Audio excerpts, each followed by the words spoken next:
Korea, the United Nations victory that seemed certain becomes retreat as 1 million Chinese Reds invade Korea from the north. United Nations troops fall back across the entire frozen Korean peninsula. Here in Western Korea, men of the 8th Army march for days without sleep and successfully escape the communist trap. But as the Chinese strike across the Manchurian border, their trap does close on 20,000 Marines and infantrymen of the 10th Corps in the east. Scattered into small isolated units by the violent Red attack, these men in bitter fighting gradually rally and regroup around the town of Hagaru. But they are still surrounded. To fight their way out, they need a miracle.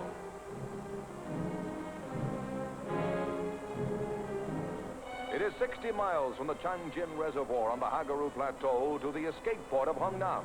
The 15,000 encircled at Hagaru must fight their way through 100,000 Reds and down an ice-glazed, winding mountain corridor to Hungnam. Their first goal is Koto, 10 miles away. Fighting by night in weather that reaches 30 degrees below zero, moving by day, the units from Hagaru march into Koto to link up with 5,000 other isolated Marines. They have walked for 18 hours, gone without sleep for 3 nights, but they left no wounded and no equipment. We didn't come out as stragglers, one officer reported. We came out as Marines.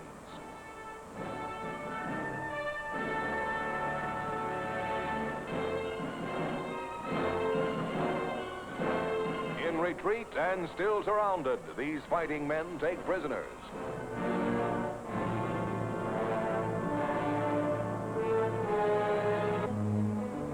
Our wounded are evacuated by air from an emergency airstrip. Not one casualty is left behind.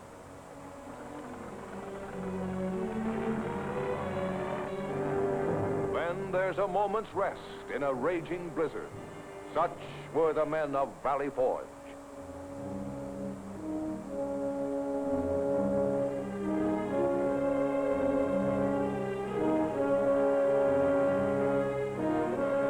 Now 14 days since the Reds attacked, 100,000 strong, to close a trap on these 20,000 soldiers and Marines. Days of blizzard and battle, of fighting and freezing.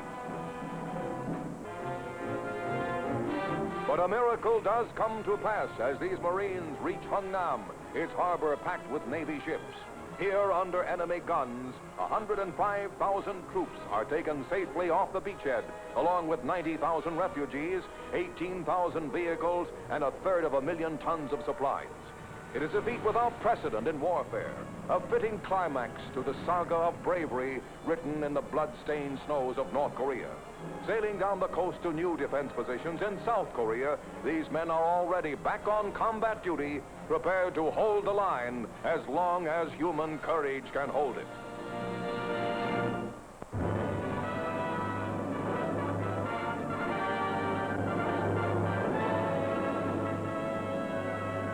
Last June, the forces of communist imperialism broke out into open warfare in Korea. The United Nations moved to put down this act of aggression, and by October had all but succeeded. Then in November, the communists threw their Chinese armies into the battle against the free nations. By this act, the communists showed that they are now willing to push the world to the brink of a general war to get what they want. The communist rulers are trying their best to split the free nations apart. Unity with our allies is now and must continue to be the foundation of our effort. Working together, the free nations can create military forces strong enough to convince the communist rulers that they cannot gain by aggression. Working together, we hope we can prevent another world war. The job of building a strong America must be done on our farms, in our factories, and in our homes. It must be done by every one of us, wherever we are, and whatever our jobs may be. Many of you who are young people will serve in the armed forces of your country. Nothing you will do later in life will be of greater benefit to your homes, your communities, or your friends. Many others of you will have to work longer hours in factories or mines or mills. Think of this not as longer hours, but as more planes, more tanks, more ships, more arms for the defense of our homes and our way of life. We must remember that our goal is not war, but peace.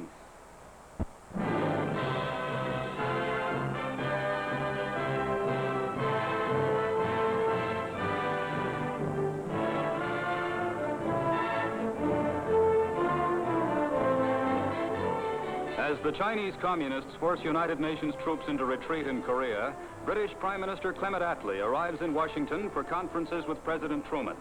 On his way here, Attlee met with French Premier Pleven to discuss France's role in meeting the new threat. Also on hand for the historic week of conferences are Secretaries Acheson and Marshall.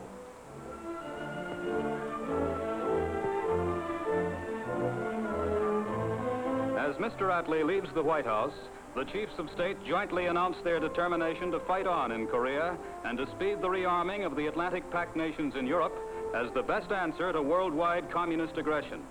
Later, addressing the National Press Club, the British Prime Minister says that the aim of the United Nations is to bring about peace, but he emphatically adds, "Our forces are fighting alongside yours, and you may be certain that in fair or foul weather, where the stars and stripes fly in Korea, the British flag will fly beside them."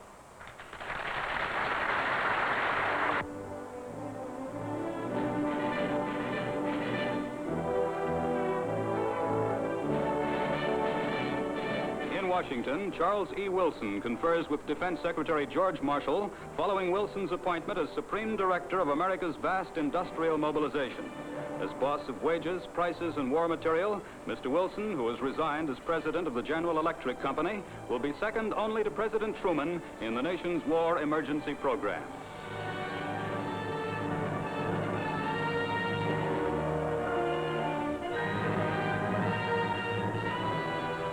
Chinese Communist General Wu and his delegation arrive at the United Nations. In reply to the charge of Chinese Red aggression in Korea, made by U.S. Delegate Warren Austin, Wu makes a 2-hour speech defending the presence of Chinese Communist armies in Korea, and in turn accuses the United States of criminal aggression. Continued efforts by a succession of UN members to bring about a ceasefire and the end of Chinese intervention are blocked by Russia and her satellites. With a hearty send-off from Russia's Yakov Malik, General Wu departs for China by way of Moscow, still silent on peace, still blaming America for the Korean War.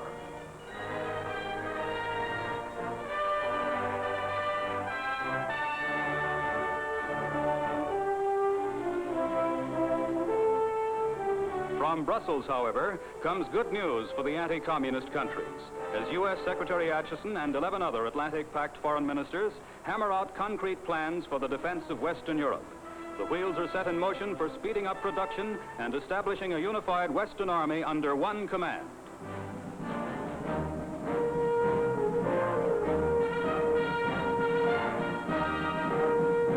General Dwight D. Eisenhower, president of Columbia University, is named as commander of the new Atlantic Council armies. The general whose skill and diplomacy led the way to the Nazi surrender at Reims is, of all Americans, perhaps the one most admired by Europeans. His own countrymen have hailed him as the highest type of soldier and citizen. Now Ike Eisenhower goes back on the active duty for which he's always held himself ready. It's agreed that if anybody can do the job in Europe, Eisenhower can.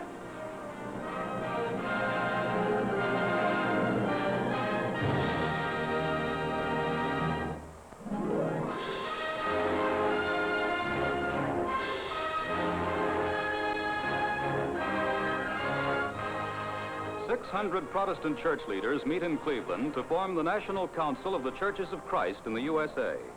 The delegates represent 29 denominations, 150,000 individual churches, and a total of more than 31 million members.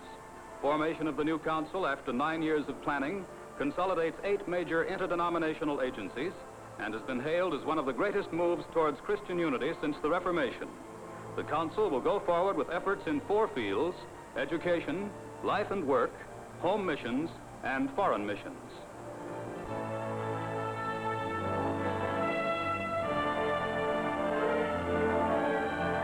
The Right Reverend Henry Knox Sherrill, presiding bishop of the Protestant Episcopal Church, takes over as first president of the council.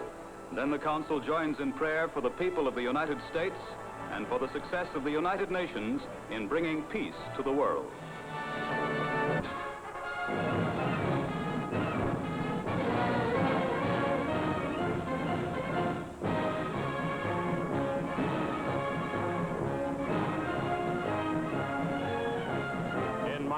A colorful night parade seen by 300,000 ushers in Orange Bowl festivities, leading to the clash of the University of Miami with Clemson as the American college football season comes to a climax in the traditional bowl games.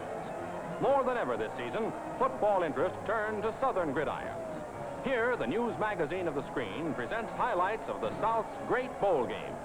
Pageantry and carnival join with the appeal of an exciting American sport. The Orange Bowl itself, where South Carolina's unbeaten Clemson Tigers take the offensive against mighty Miami. Clemson halfback Billy Hare hurls a forward pass to end Bob Hudson. And a moment later, star fullback Fred Cohn makes the first half's only score. Clemson leads 7-0. Between halves, a day at the circus pageant thrills the crowd. But greater thrills are still to come.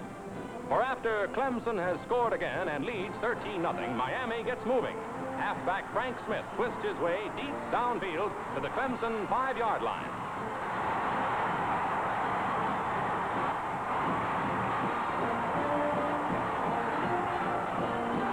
And Clemson's lead is cut to a fragile 6 points as Harry Malios scores for Miami.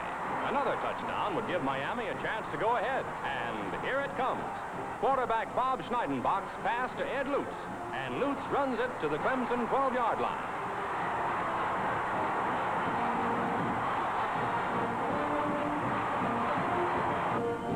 Earlier, Miami was behind by 13 points.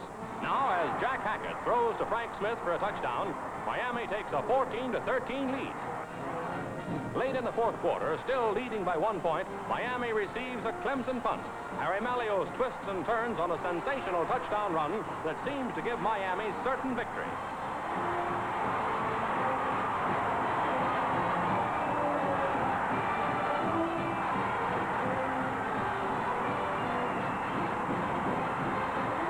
Run doesn't count because of a penalty, and the last moment safety gives Clemson 2 points and the game, 15-14.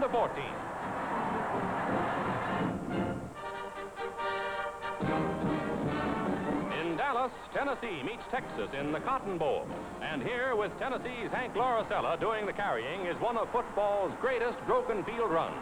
Watch him dodge.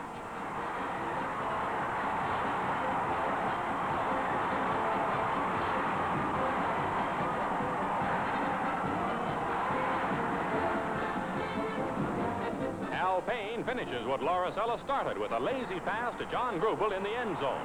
Tennessee takes an early lead, 7-0. Then Texas takes command. After one touchdown, Ben Tompkins heaves a 34-yard pass to Gib Dawson, and Texas ends the half leading 14-7.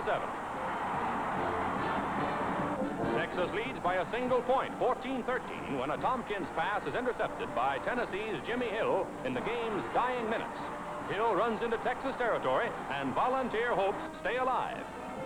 Now to grab victory from defeat, Tennessee's Lauricella passes to Rechichar that puts Tennessee 26 yards nearer the goal.